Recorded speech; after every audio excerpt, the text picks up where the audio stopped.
Bonjour à tous, alors aujourd'hui je vous propose le bac S de rattrapage. Là c'est une partie d'exercice, vrai ou faux. Et là c'est les trois premières questions qui concernent les complexes. Donc c'est intéressant de faire ça en début d'année. Comme ça quand vous ferez les complexes, vous pourrez déjà vous travailler ces choses-là. Donc première question. Alors là elle est quand même pas mal cette question parce qu'on a une équation du second degré, donc en Z on est chez les complexes, mais c'est une équation à paramètres. Donc équation à paramètres chez les complexes. Donc on va rester, ça va pas être trop compliqué, parce que quand même on mêle deux notions un peu difficiles, les complexes, d'accord, et avec justement les paramètres qui en général, quand on a ça dans les équations, ça les corse un petit peu. Donc on est parti, première affirmation, donc on prend pour m égale 4 l'équation à admettre deux solutions réelles. Donc ça veut dire qu'ici, le paramètre étant fixé, ça va devenir une équation du second degré tout à fait classique. Mais chez les complexes. Donc on est parti, on va poser donc m égale 4 dans l'équation E. Quelle équation cela nous donne? Donc E, ça va être 2z2 plus, donc 4 moins 5 ça fait moins 1, donc ici moins z plus m qui vaut 4 plus 4 égale 0. Équation du second degré à coefficient réel, donc on va écrire A, B et C, comme d'habitude. A vaut 2, B c'est moins 1 et C c'est 4. Je calcule donc ici le discriminant, je mets bien en évidence mes coefficients, donc delta c'est donc b carré moins 4ac. Je remplace tranquillement b, a et puis ensuite c. Je calcule après. Ne jamais faire les calculs dès la première étape. Comme ça on peut vérifier facilement tout. Moins 1 au carré ça fait 1. Moins 4 fois 2, 8 fois 4, 32. 1 moins 32, ça donne moins 31. Et là c'est intéressant. Ça donne un discriminant strictement négatif. Donc pas de racine réelle, pas de solution réelle. Donc on a deux solutions complexes conjuguées, d'accord, et donc forcément non réelles. Et donc déjà on peut tout de suite dire que l'affirmation elle est fausse. Alors je vais quand même continuer pour faire réviser tout le monde. Dans ces cas-là, les formules, quelles sont-elles? Alors vous aurez donc deux solutions. Z1, la première, ça sera moins B, moins, et là il y a une petite variante, I racine de, alors moins delta, autre version, racine de valeur absolue de delta. Ça revient à la même chose, mais en général dans les livres on trouve moins delta. Donc on enlève juste le moins, ça fera racine de 31 ici divisé par 2a. Donc dans notre exercice, ça donne moins b, donc moins 1, moins i racine de 31 sur 2 fois 4. Et vous voyez bien que déjà, ce n'est pas un réel parce que sa partie imaginaire à ce nombre z1, c'est moins racine de 31 sur 4. C'est différent de 0, donc ce n'est pas un réel. Et vous avez une deuxième solution que je vais mettre plus haut là-haut, z2 qui en fait, c'est la même formule mais avec un plus ici, ça s'appelle le conjugué. C'est donc 1 plus i racine de 31 sur 4. Et vous voyez bien que la partie réelle n'est pas non plus nulle. C'est racine de 31 sur 4, donc on a bien deux solutions complexes qui sont non réelles. Et donc l'affirmation elle est clairement fausse. Affirmation 2, donc c'est quoi? Il n'existe qu'une seule valeur de m telle que admettre deux solutions complexes qui soient des imaginaires purs. Alors, je fais un petit bilan quand même de ce qu'il faut savoir. Les imaginaires purs, c'est les nombres dont la partie réelle est nulle. Ça veut dire qu'ils vont s'écrire 0 plus 3i, 0 moins 4i, d'accord? Donc cet ensemble, en général, on peut le noter comme ça, IR, i fois un réel, c'est-à-dire le nombre i. Ouais. Alors on n'écrit pas i3 parce qu'on confond avec le cube, donc on met toujours le nombre devant le i, et quand on parle des ensembles, on met toujours le i devant. Un petit peu, voilà. Ensuite, petite chose importante peut-être pour cet exercice, 0 c'est un imaginaire pur, d'accord? Sa partie réelle c'est 0, sa partie imaginaire aussi, mais on considère que 0 est un imaginaire pur. Donc graphiquement, dans un repère, les imaginaires purs, leur point image, c'est l'axe des ordonnées. Donc les imaginaires purs, c'est tous les points dont l'image se situe quelque part sur l'axe vertical. Alors on va regarder ce trinôme. Ce trinôme, c'est 2z2 plus m moins 5, z plus m égale 0. Donc, comme d'habitude, on ne perd pas les bons réflexes, on écrit les coefficients proprement. A égale 2, b égale m moins 5, c égale m. Il faut le faire d'autant plus quand on a des paramètres. Ça peut vous sauver. Donc ensuite, on calcule delta tranquillement. première étape, sans aucun calcul, on remplace dans l'empreinte du discriminant b carré. Donc m-5 au carré, moins 4ac. Voilà, on développe. m2 moins le double produit de 5m fois 2, 10m, plus 25, moins 2 fois 4, 8, 8m. Il me reste donc m2 moins 18m plus 25. Alors, qu'est-ce qu'il faut pour avoir deux solutions complexes qui sont des imaginaires purs? Alors, si on considère delta strictement négatif, on aura des imaginaires purs non nuls. Donc, je dois quand même écarter proprement le cas où eh bien, il y ait 0 qui soit solution. Donc, on va d'abord supposons que 0 est solution. Dans ce cas-là, on a déjà un imaginaire pur. Je remplace dans l'équation, ça me fera donc 0 plus 0 plus m égale 0. Dans ce cas-là, 0 est solution quand m vaut 0. Donc je vais regarder à quoi ressemble l'équation. Si m égale 0, donc si m égale 0, l'équation E, c'est donc 2z carré. Donc m0, donc moins 5z plus 0. Et là, on voit bien qu'en factorisant, ça fera 2z moins 5. Et donc les solutions seront z égale 0 et z égale 5 demi. Et attention, eh bien 5 demi, ce n'est pas un imaginaire pur. Et dans ce cas-là, vous n'avez pas deux solutions imaginaires pures. D'accord? Donc conséquence de ce que je viens de dire, eh bien, on va pouvoir s'attarder sur les cas où 0 n'est pas solution. Quand 0 est solution, eh bien, m égale 0 ne nous intéresse pas. Nous, on veut deux complexes imaginaires purs. Donc, eh bien, ça veut dire qu'il nous faudra deux imaginaires purs non nuls. D'où la nécessité d'avoir delta strictement négatif. Et on va donc résoudre, et on va arriver à la résolution d'une équation. Donc, résolvons m2 moins 18m plus 25 strictement négatif. Une fois qu'on aura ça, il faudra que la partie réelle de vos solutions soit nulle. Et avant de résoudre, on va essayer de voir un petit peu. Quand on aura résolu, les solutions seront quoi? Donc ici, on a deux solutions complexes. Donc Z1, je vous l'ai déjà dit tout à l'heure, moins B. Donc moins B, ça fait moins M plus 5. Moins I racine de delta sur 2 fois. Donc sur 2 fois, ça fait 4.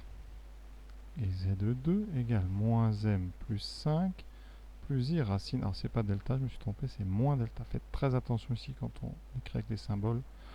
On l'oublie en général pas avec les nombres. J'ai mis, mais quand on a comme ça des deltas, on oublie parfois ce moins. Alors ici, qu'est-ce qu'on peut tirer de ces deux formes? On veut des imaginaires purs. Donc on veut que ces imaginaires-là aient une partie réelle nulle. Donc la partie réelle, je vais l'entourer. Elle vaut moins m plus 5 sur 4 dans les deux cas. Z1 et Z2 ont la même partie réelle, ils sont conjugués. Donc on veut eh bien, que partie réelle de Z1 égale partie réelle de Z2 égale 0. Et donc la seule possibilité qu'on a, c'est m égale, donc moins m plus 5 égale 0, m égale 5. Voilà. Alors maintenant, il n'y a plus qu'à vérifier autre chose. C'est qu'm égale 5 nous donne bien un trinôme avec un discriminant strictement négatif. Et oui, donc on va regarder. On ne va pas résoudre en fait. Non. Ce qu'on va mettre, au lieu de mettre résolvons ici, on va mettre il faut. Ce qu'il faut pour répondre à notre problème, il faut donc ça strictement négatif. Et donc on va tester pour m égale 5. Pour m égale 5, ça donne donc m au carré 5 au carré moins 18 fois 5 plus 25. Ça fait combien ça? Ça fait 25 moins 18 fois, alors j'ai mis 15 mais c'est pas 15 du tout. C'est 5. Alors 18 fois 5, 90 plus 25, ça fait moins 40. C'est bien strictement négatif. Donc on a trouvé. On a d'abord trouvé la seule possibilité avec des parties réelles qui seraient nulles, c'est que m soit égal à 5. Et on vérifie bien que ce m égale 5 nous amène à deux solutions complexes. Et donc effectivement, l'affirmation est donc vraie.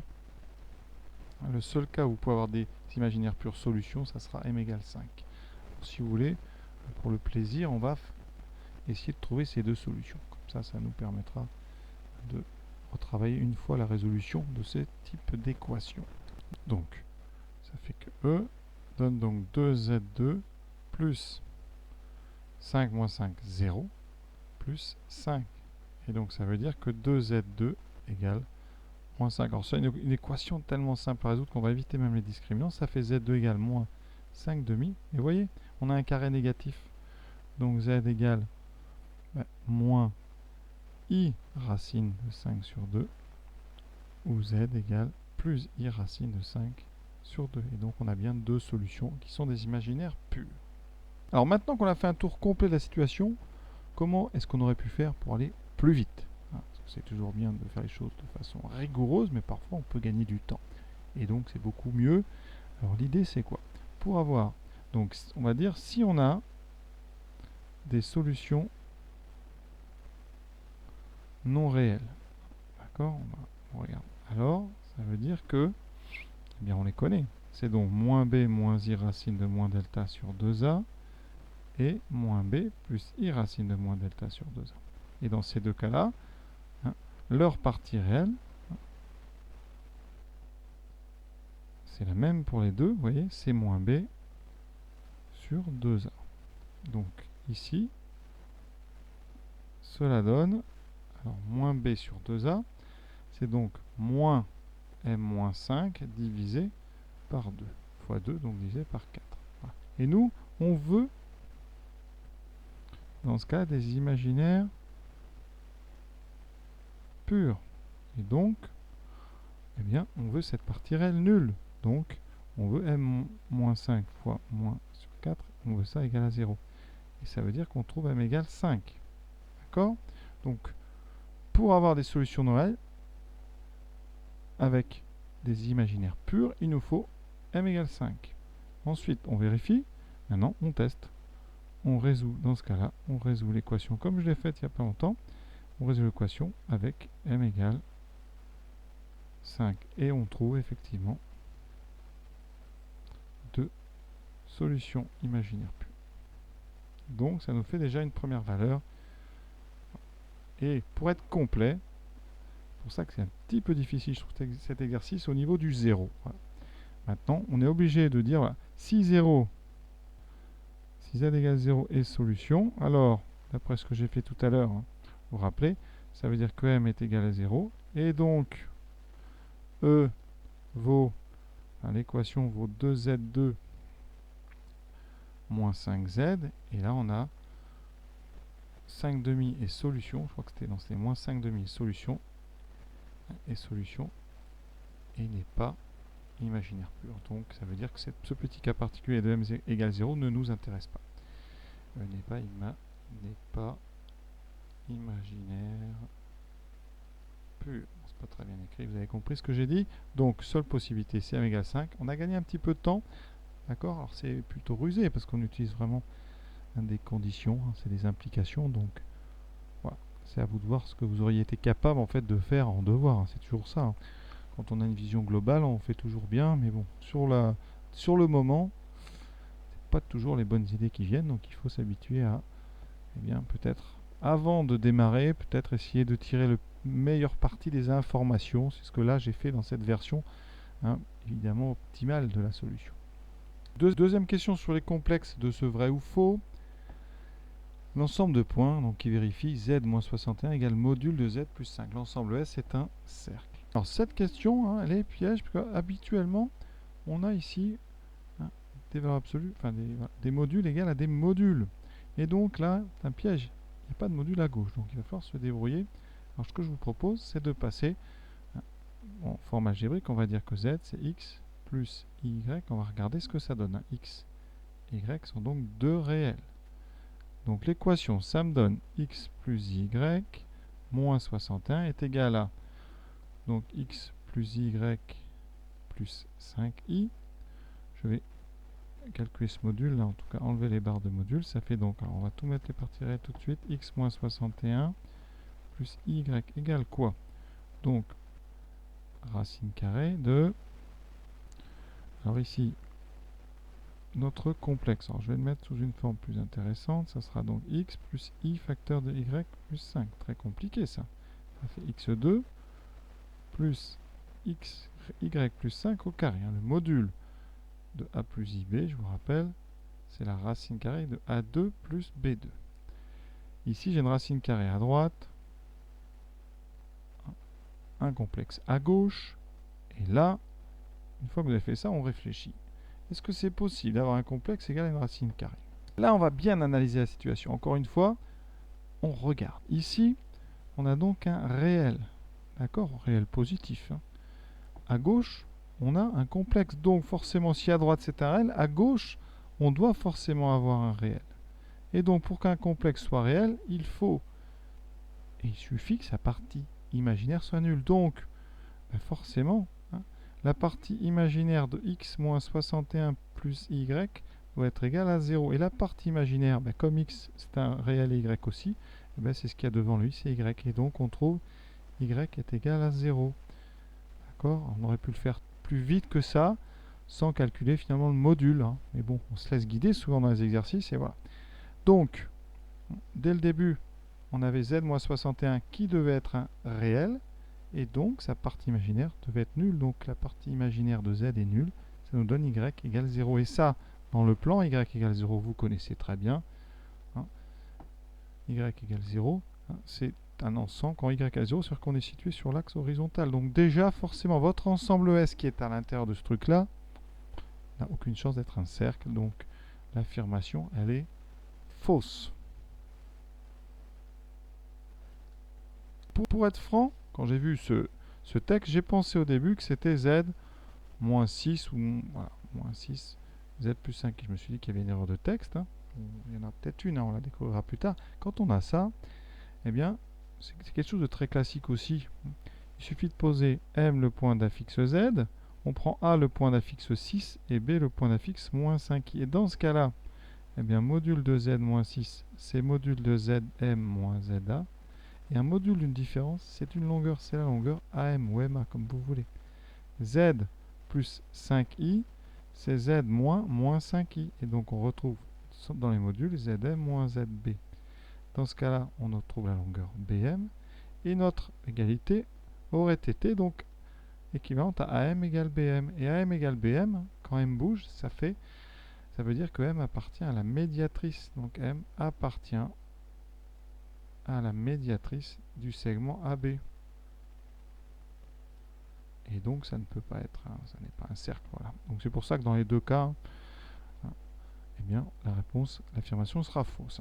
Bon, cette deuxième version du sujet, c'est vraiment quelque chose qui peut arriver, donc il faut vous habituer à transformer une égalité de deux modules ici en égalité de deux distances et donc à une médiatrice. Voilà.